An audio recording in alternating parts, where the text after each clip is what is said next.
Good morning again from Yummy BTV. Sending loads of love to you as usual. Right, much more requests without making it lengthy at this stage. More talk of what I saw from some of the Asian men I met along those years during my institutional stay. Now, there's only a few in the comments that suggest that throughout their lives of doing time, they never met many men, or not even men at all, by Asian descendant that could have a one-on-one row on their own, or, as we know it, go on a bit of work on their own by way of violence, as we know it and as we used to call it during that life that I led, and some of us have, some of us haven't. So we break it down in that way in layman's terms. But I never saw it like that. So I think it's where you've been at the time, like throughout the 80s and maybe certain early 90s. You might not have seen a lot of Asian men do that one-on-one thing on their own. But along the years, with the many places that I've been, I've seen it countless times, as described in one of the videos I put up recently, but that was in a gangway, of course. So today, I'll give you two or three that I have witnessed with my own eyes. And I'll start with an Asian man called Bash from London, a lifer, but not physically supreme. So during this time in the K's, a lot of wars and things going on with the Muslim faith and those that wasn't Muslim, and started by a certain incident that I'm not going to go into today, but it caused a lot of trouble and a lot of conflict in nearly all the K's during that time. Now, this geezer called Bash was in one jail, right? So to stitch him up, they've sent him to a place, another K, where it was more likely he was going to come unstuck. So basically, they sent him up there to stitch him up. So on getting to that place, he's down the seg and he's debating. They're saying to him, look, you've got to go on the wing, mate. Otherwise, you've got to stay down here for months. So people are at the window talking, advice. Oh, you've got to go up there. You've got to show your face.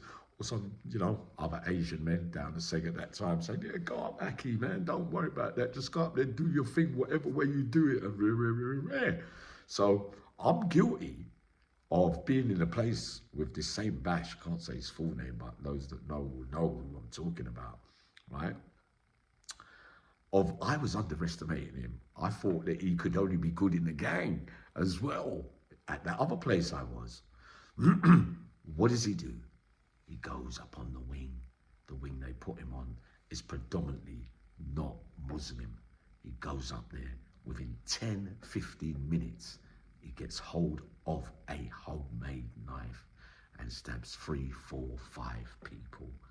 And it gets, the bell goes, alarm goes, whatever. He gets shifted off, carted off, back down the block, and straight out the jail. So his way of doing it, his mentality is, all right, I'm not going to live up there without my brothers being around me. But if I have to go up there, I'll do the mad thing and I'll get the effing hell out of there. So he had the bottle to do that, didn't he? On his own. And that can take some bottle. Right. Number 2, Cameron Gaffor from Luton. Right? Right. During this time, Cameron was proper muscled up. He's had up times, down times, an ex-grafting partner of mine. But during this time, he was probably at his strongest. So we're on the field in Whitemore, and confrontation takes place over a deal gone wrong. So a person is saying to him, yeah, what about that money? Cameron turns around and says to him, hey, mate, anyway, I heard you're a rapist, blah, blah, blah. So dark, short, big geezer as well, well-known name, who could have a row, seriously dangerous, walks up to him and said, what did you just say? And Cameron went, bang, left hook, knocked him clean out. Another time in Woodhill, I was with him, right? Grafting around, running around, still at his strongest around this time as well, Cameron. I had a lot of time for Cameron Gaffor as well. Anyone that knows him or whatever, say Uncle Yami said hello, right? Well-known name from family from Luton, right? We're in the dinner queue in Woodhill, and someone's saying something to me. So I'm saying to the geezer, all right, just wait till we go back upstairs and we'll sort it out upstairs, right? So Cameron moves me out the way, right? And looks at him and said, oh, I could deal with it now for you if you want. The geezer said, yeah, all right then, let's have it then. Again, one big right hand spark out. I saw him some years later as well, and like when you're taking stuff, you have down times and up times. When you're on form, and you know about that with me. I saw him on his down times as well, and I was sad to see it as well. So I just hope he's all right now. Another Asian man who could have a straightener with no backup. Now, for now, I'm going to tell you who I believe is the greatest Asian man I ever met of all time. And he's short like me, right? Obviously, I'm going to give you a top 10 one of those days there when I run through this. And we know a good big un can be a good little un, because I've met some real good big Asian men that could have fights as well. But the man I'm talking about that I put at the top of the tree, and I will put him at the top of the tree in my top 10, big or small, I don't really care, because I can only go by what I saw with my own eyes. So on first meeting, Junaid Feroz, from up there from Manchester or somewhere round about that place, right? He was doing a long stretch, me and him connected straight away.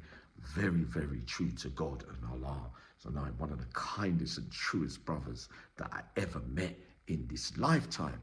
Now, there was a circle around him one time, and he was the odd one out by descendant ways, because he looked Asian and he looked small, but very compact and muscly, could do all kind of holds and things. So I knew that he was pretty nifty, and I also knew that he would not be backing down from no one. Now, a well-known name, a big kind of figure from up north somewhere, decides to pick on him. And he turned round, he looked at him and went rat-a-tat-tat-tat-tat-tat-tat and laid him out. And there were 5 other big names watching in stunned disbelief. Like to think, how could he look small though? How could that would have happened? Like that kind of stuff. But it didn't surprise me.